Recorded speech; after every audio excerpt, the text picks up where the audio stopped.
Okay, so when we look at sitting in our emotional discomfort and really feeling our pain, and if we look at it like going to the gym and strengthening a muscle, right? So you do a push up, you do a pull down, you do a squat, whatever the case is, whatever movement you're doing, and you can't really do much weight at first. The movement is difficult, it's challenging, but you push yourself through it. And it's the exact same thing when it comes to emotional strength and mental strength. When you do the physical stuff, you get the mental strength with it, but the emotional strength, it's sitting in that uncomfortable feeling until you get to the other side. It's like holding that extra, 15 seconds in that plank, or doing those extra 2 or 3 reps. And which is why and why I incorporate fitness in with my life coaching, because as a former personal trainer, I know exactly how impactful that physical fitness can be, and pushing your body to its limits builds mental strength. And it's the exact same thing. You can convert that into emotional strength as well. When you're sitting in your uncomfortable feelings, and just think of it like you're doing reps at the gym, right? It's all practice. It's all practice. And when you start to get upset and you start to get uncomfortable and you don't want to sit in it anymore, and you want to distract yourself and you want to call a friend or turn the TV on or stop, you have to keep pushing, like you've got those last few reps, like you've got those last few seconds. You have to keep going. Because you give up, then nothing happens. Like when you're trying to build muscle, like hypertrophy, muscle growth, that shit doesn't happen when it starts to burn at the 8th rep. It's beyond that. 9, 10, 11, 12, 13, 14, 15, whatever.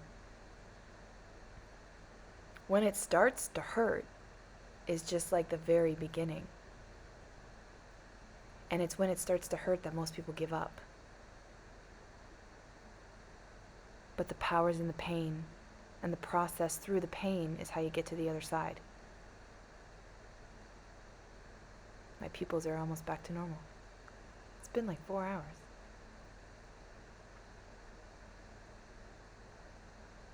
I can't stress this enough. Like, if you picture it like a muscle, if you picture it like going to the gym, and if you've ever worked out, or if you've ever had a trainer especially, right? That was our job, to push you past your perceived limits, to do things that you've never done before, to get you results you've never gotten before. And it's the exact same thing. You're just doing something new that your brain's not used to, that's extremely uncomfortable, and you just need to push through it just enough. Like when you're sitting there and you start to cry or you start to feel bad, keep feeling bad. I know that sounds fucked up, but keep feeling bad. Because that's where clarity comes, that's where healing comes. You start to distract yourself, it takes away from that feeling and from the healing process. You gotta feel it. You gotta fucking feel it. There's no way around it. Or you keep masking it and you keep distracting yourself. And then eventually you're just like, whoa, where the fuck did my life go living this way?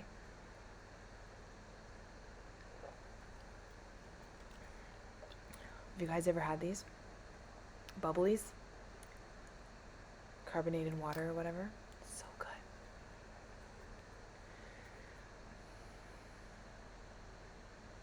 There's no way around it. Just like there's no way around, you can't just wake up with a fit body.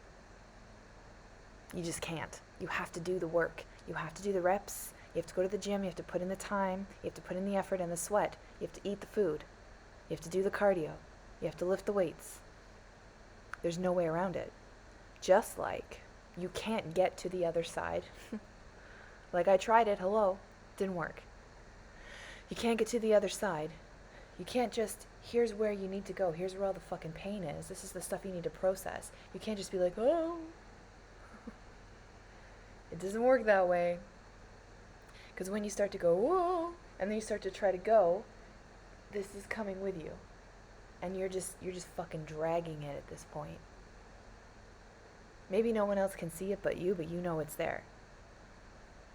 and it's bleeding all over your life. So if you think for a second that you can skip over this process, you fucking can't. And it's gross and it sucks and it makes me want to barf. It's hard. It's really fucking hard. But it's necessary. It's the only way. Like I said in my other posts, like I said in my other videos and my blogs, you can feel better, or you can heal. Or you can heal and feel better. But you can't heal by just trying to feel better. It doesn't work that way, because healing is just distraction, it's just masking. It's not actually doing anything. Healing is the actual process. Sorry. Healing is permanent. Feeling better is temporary. So which one do you want? You want a temporary fix? Like an addict. Do you want a temporary fix of feeling better? And this is the thing. My theory is we're all addicts. By the way, we're all addicted to something. And while some of us don't abuse substances, we still abuse emotions, acts. We're all addicted. Maybe people. We're all addicted to something. Just some of it you can't see.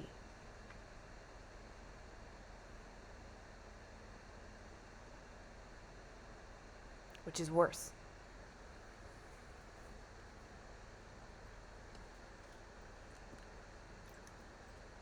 And I'm thankful for this reminder. You just can't. And you'll never be who you were before the trauma. You'll never be who you were before you broke. And that's what I kept getting fucking stuck on. I kept getting, I shattered and I had all the pieces and I put them back together and I'm gluing them up and I'm like, why aren't I the same? You can put something that's broken back together, but it's not ever going to look the same. It's not ever going to be the same. And I kept trying to fix myself who I was before.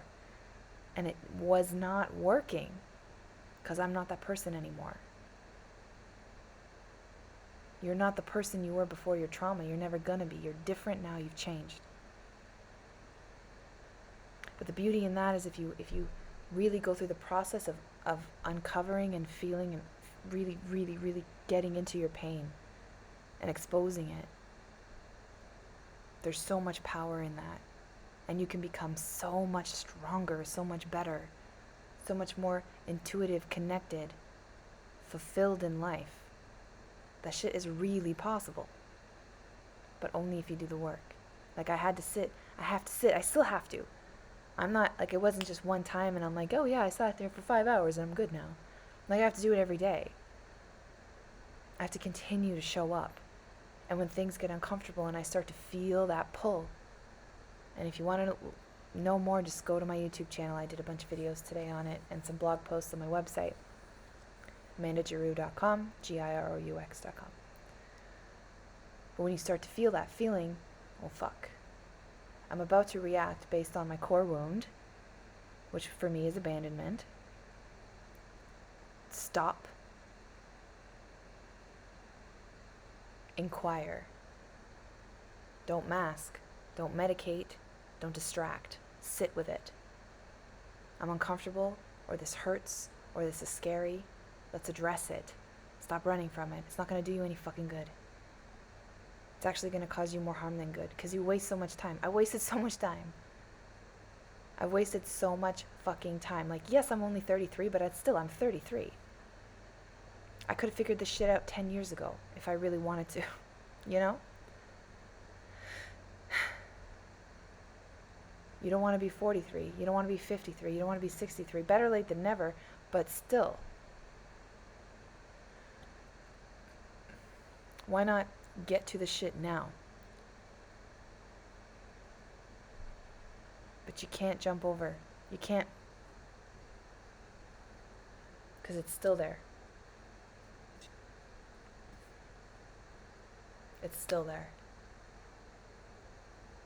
So what's your core wound? What's holding you back? How is that continuously showing up in your life? In what areas? What are you doing, and what would you do differently if that was healed? And then let's start the fucking healing process. That ugly, gross, fucked up, scary shit.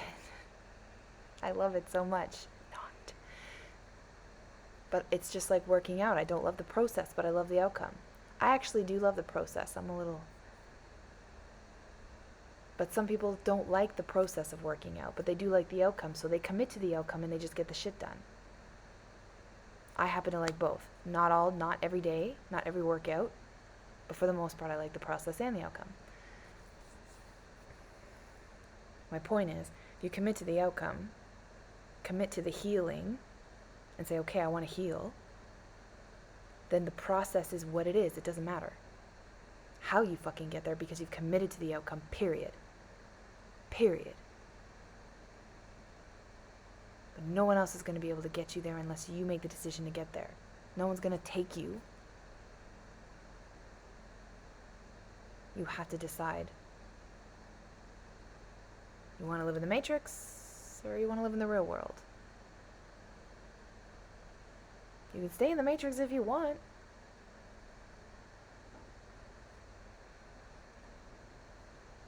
But it's a lie.